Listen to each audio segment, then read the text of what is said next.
नमस्कार मित्रांनो, बघा ज्या कामगारांनी म्हणावं लागेल कारण जे व्यक्ती जे काम करतात त्या क्षेत्रामधले जे ई-श्रम कार्ड आहेत, पाठीमागं केंद्र सरकारची स्कीम होती ई-श्रम कार्डाची आणि ते ई-श्रम कार्ड ज्यांनी ज्यांनी काढले आहेत त्यांना आता डिसेंबरमध्ये ₹3000 हप्ता काय होणार आहे, सर्वच ई-श्रम धारकांना मिळणार आहे.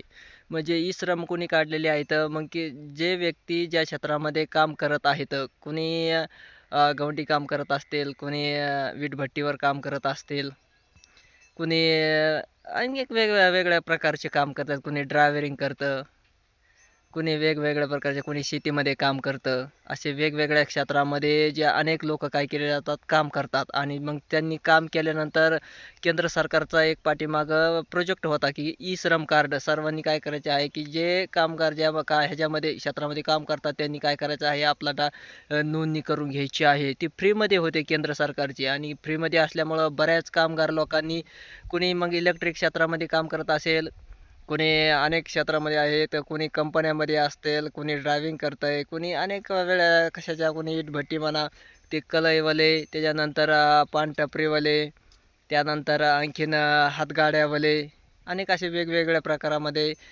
कोणी अप्रेंटिस करीत असेल, कोणी रेल्वेमध्ये असतील, कोणी कशात, कोणी कोणत्या क्षेत्रामध्ये, जे सर्वच जे काम करतात कामगार ह्यांच्यासाठी एक शासनाने काय केलेली होती योजना ई-श्रम कार्डाची नोंदणीची चालू केलेली होती. आणि ती चालू केल्यामुळं मग बऱ्याच सर्वांनीच काय केलं आहे, की ज्या क्षेत्रामध्ये जे लोकं काम करतात त्या क्षेत्रामधले त्यांची काय केली आहे, आपण ज्या क्षेत्रात काम करतो त्याची नोंदणी केली होती. मग कोणी कामगारामध्ये बांधकामाचं काम करत असतील, कोणी वीटभट्टीवर असेल, वेगवेगळे क्षेत्र होते प्रत्येकाचे. कोणी इलेक्ट्रिक खात्यामध्ये असतील, आहे का नाही, अशा क्षेत्रामध्ये कोणी इतर दुकानावर असेल काम करत असतील मजूर म्हणून, कोणी शेतीमध्ये असेल, कोणी कंपन्या वगैरे, कोणी कुणाचं फ्रूटफाट असेल, कुणाचं भाजी विक्रेत्याचं स्टॉल असेल, दुकान असेल, असे वेगवेगळ्या प्रकारचे योजनामध्ये सर्वांनी केले होते. पण शासनाने काय केलं, आता सर्वांनाच ₹3000 हप्ता काय केलेला आहे, जाहीर केलेला आहे. आणि तो हप्ता काय होणार आहे, त्यांना डायरेक्ट त्यांच्या खात्यामध्ये ई-श्रम कार्ड धारक जे आहेत त्यांच्या खात्यामध्ये त्यांना काय होणार आहे, जमा होणार आहे. तो डिसेंबरमध्ये काय होणार आहे, त्यांच्या खात्यावर जी रक्कम आहे ना, ₹3000 ती ₹3000 रक्कम त्यांच्या डायरेक्ट खात्यावर ज्यांनी अद्याप नोंदणी केलेलं नाही त्यांनी काय करायची आहे, नोंदणी करून घ्यायची आहे. ई-श्रम कार्ड जवळच्या शेतू सुविधा केंद्रामध्ये जाऊन ती नोंदणी करायची आहे. जे बाकी आहेत नोंदणीची बरेचसे तर बरेच कामगार बाकी आहेत असं म्हणावं लागेल. आपण ज्याच्यामध्ये आणि काही त्याच्यामध्ये काही चेंजेस करायचे असतील, एडिट करायचं असेल, आपण वेगवेगळं काम करतो आणि आपण टाकता की बी वेगळ्याची नोंद झालेली आहे. अशामध्ये काही बदल असेल, मग ते शिलाई कामगार असतील, घर बांधणारे असतील, आहे का नाही?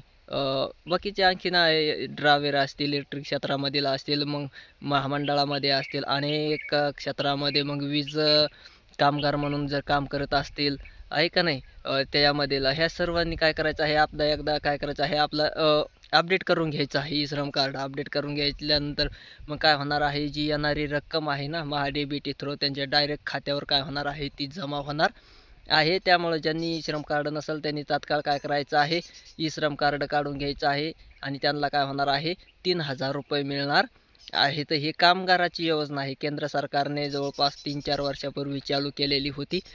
हळू काय केलेलं आहे, त्याच्यामध्ये चेंजेस बदल होत काय केलेलं आहे. आता तर बरेच बदल झालेले आहेत.